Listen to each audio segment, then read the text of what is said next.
नमस्कार दोस्तों, स्वागत है। आज बिहार की 25 बड़ी खबरों में सभी खबरों को जानेंगे सिर्फ 5 मिनट में। पर अभी तक चैनल को सब्सक्राइब नहीं किया तो सब्सक्राइब कर दें।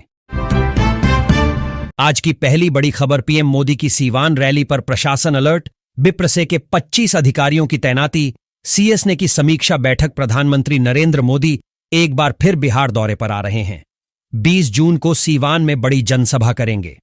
इस दौरान 10,000 करोड़ की योजनाओं का उद्घाटन और शिलान्यास करेंगे, जिसके मद्देनजर प्रशासन हाई अलर्ट पर है।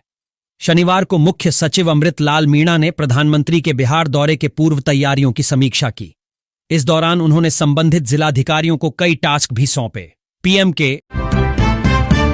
एक और बड़ी खबर, बिहार को चाहिए शिक्षा और रोजगार, न कि श्रमिक ट्रेन।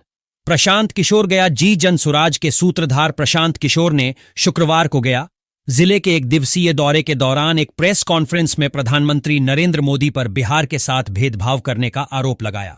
उन्होंने हाल ही में पीएम मोदी के मधुबनी दौरे का हवाला देते हुए कहा कि मोदी जी ने सहरसा से एक नई श्रमिक ट्रेन शुरू करने की घोषणा की, जबकि बिहार को ऐसी ट्रेनों की नहीं बल्कि बेहतर शिक्षा और रोजगार के अवसरों की आवश्यकता है। एक और बड़ी खबर, कास्ट राष्ट्र और हिंदुत्व। बिहार में एनडीए के सियासी चक्रव्यूह को भेदना तेजस्वी राहुल के लिए आसान नहीं। बिहार में अक्टूबर नवंबर में होने वाले विधानसभा चुनाव की सरगर्मी बढ़ गई है। सूबे की सत्ता पर नीतीश कुमार के नेतृत्व वाला एनडीए गठबंधन अपनी मजबूत पकड़ को बनाए रखने के लिए एक के बाद एक दांव चल रहा है। नीतीश मोदी के नाम और काम पर सियासी माहौल बनाने में एनडीए जुटा है। एक और बड़ी खबर, सभी 243 सीटों पर चुनाव लड़ेगी आप। जानिए किसका फायदा होगा और किसका नुकसान। आगामी बिहार विधानसभा चुनाव 2025 की गतिशीलता को नया आकार देने वाले एक कदम में आम आदमी पार्टी आप ने घोषणा की है कि वह अपने दम पर सभी 243 सीटों पर चुनाव लड़ेगी। कभी विपक्षी दल भारत का हिस्सा रही आपके अकेले चुनाव लड़ने के फैसले से राज्य के राजनीतिक समीकरण में एक नया मोड़ आने की उम्मीद है। एक और बड़ी खबर, आखिर कौन होगा भाजपा का अगला राष्ट्रीय अध्यक्ष? अब इसके लिए लॉबिंग करवा रही हैं विदेशी खुफिया एजेंसियां।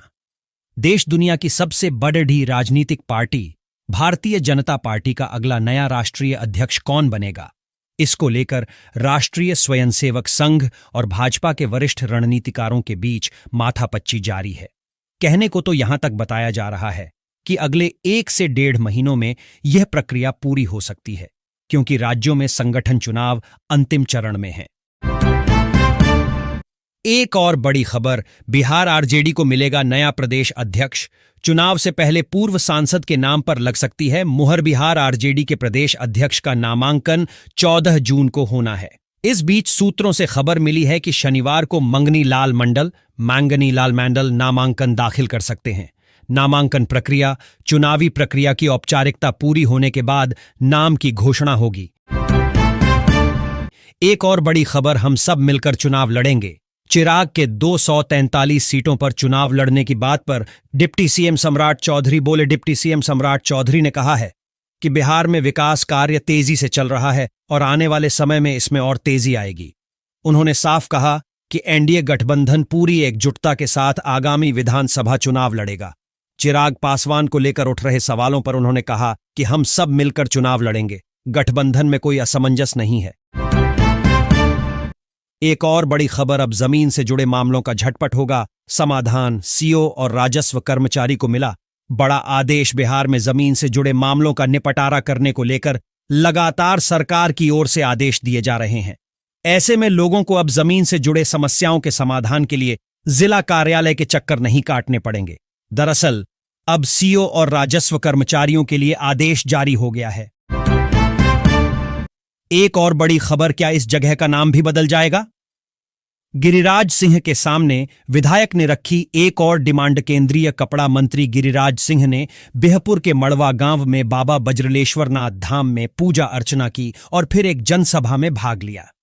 मंत्री गिरिराज सिंह ने केंद्र सरकार के 11 वर्ष पूरे होने पर आयोजित जनसभा में भाग लिया। उन्होंने कहा कि सुल्तानगंज का नाम अजगैबीनाथ धाम होना चाहिए और इसके लिए वे केंद्रीय मंत्रिमंडल और लोकसभा में मांग रखेंगे।